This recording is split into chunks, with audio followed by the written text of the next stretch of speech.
Well, hey, I'm here just kind of pulling some cards for myself and just digesting the information that I found out tonight about a former doctor that I worked for. Today, I went to the gas station to grab something, and I ran into somebody, like one of the employees there. I Anytime I go into the store and I see her, she usually like serenades me with a song. It's like the crystal chandelier. I don't even know what the song is, but she sings it to me all the time. Anyways, I love it. There's places that I go to that people really light up when they see me. But honestly, it always makes me smile when I get serenaded. I love that. Music is my thing. But anyways, I had ran into her at Costco one time, and like I was just in my own zone. Like I'm just doing my own thing. I don't really like shopping. I don't like being out usually. Sometimes it's overwhelming. So I'm just kind of like in my own zone, and my kids were with me. And um, anyways, she's like, she came up to me and she's like, I was waving to you from like across the store. And she was telling me about how her and her husband were making turtles candies for Christmas, for the holiday season. And that's like a little business venture that they've been doing. They've been doing really well. They've been doing some like holiday snacks and like banana bread and stuff like that.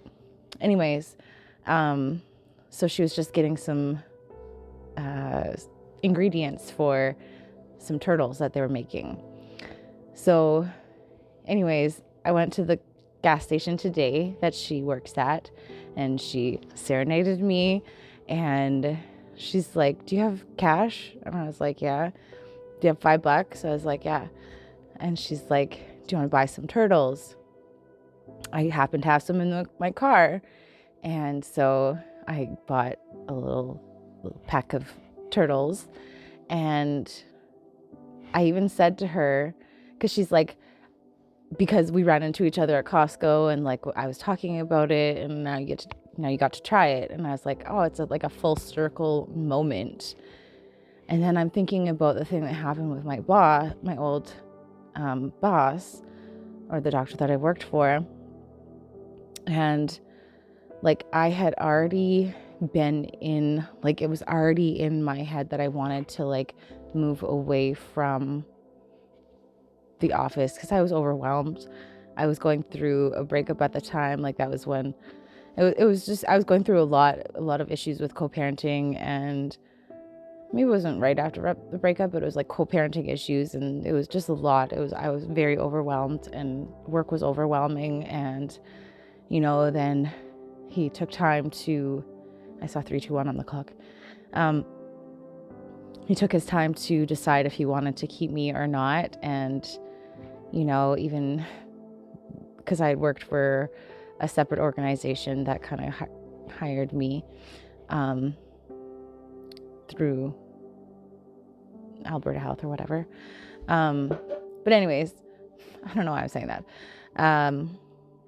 But it was like he had ample time. They had come in and tried to have meetings with him and whatever. And like, then he went in and enjoyed himself, and then came back, and like, I had decided like that was Spirit's way of like, okay, here's your exit.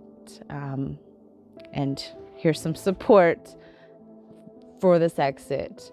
So then you don't have to quit. You were actually laid off. So then I was able to, because I needed to focus on my kids, focus on my health. My mental health at that point was really fragile, and it was just too much at that point. And it's like, it was kind of like the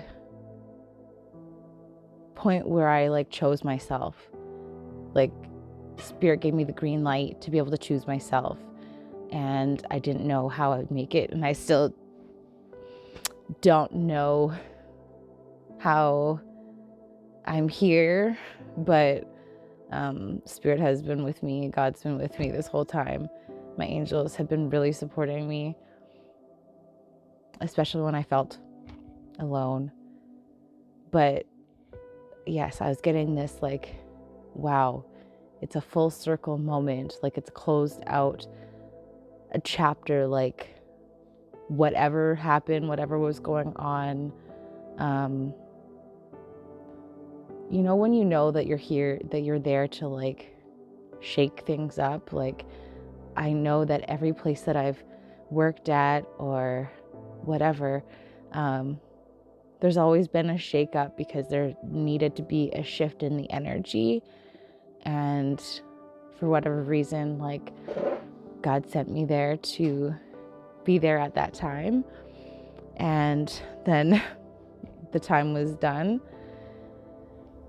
And then then I had to focus inwards, 5:55 on the clock. Like I needed to really focus for this time now.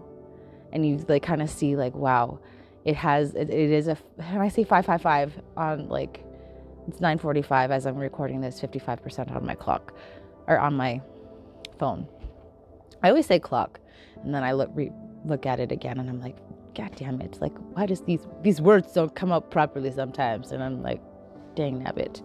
But yeah, full circle moments. You can expect a full circle moment is all that to say, we're also in Mercury retrograde. So we're like really closing out these big chapters, cycles.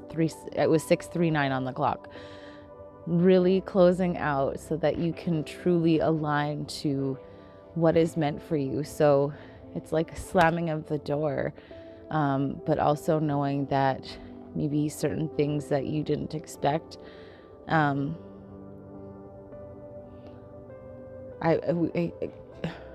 Karmic justice, knowing that you are being, what is the word, Lord? Retribution. Things are changing. The things I've been channeling, things are changing. The energy is shifting. So the people that, again, took advantage of others when they're in their most vulnerable state are going to be stripped. So you don't have to be that person to deliver the karma. You kind of walk in and you are the karma. You are that tower. You come in and you're that shake up. And whatever, it's like, yeah, the domino effect, letting the chips fall where they may, understanding that from there, when you are asked to leave, it's not for you to know unless Spirit wants you to know. And sometimes it's just for closure. It's not to judge. It's just for closure. It's that full circle moment, being able to close that chapter because it was significant. It was a significant chapter. The events that happened, like even the old doctor that I was working with, like that was a significant point to my journey. And so the level up is here and it's time to move forward. But yeah, there was a lot of unlocking that happened while I was working there too. So yeah, full circle moment. It's crazy. So expect the unexpected. 911 on the clock. Okay, take care. Many blessings.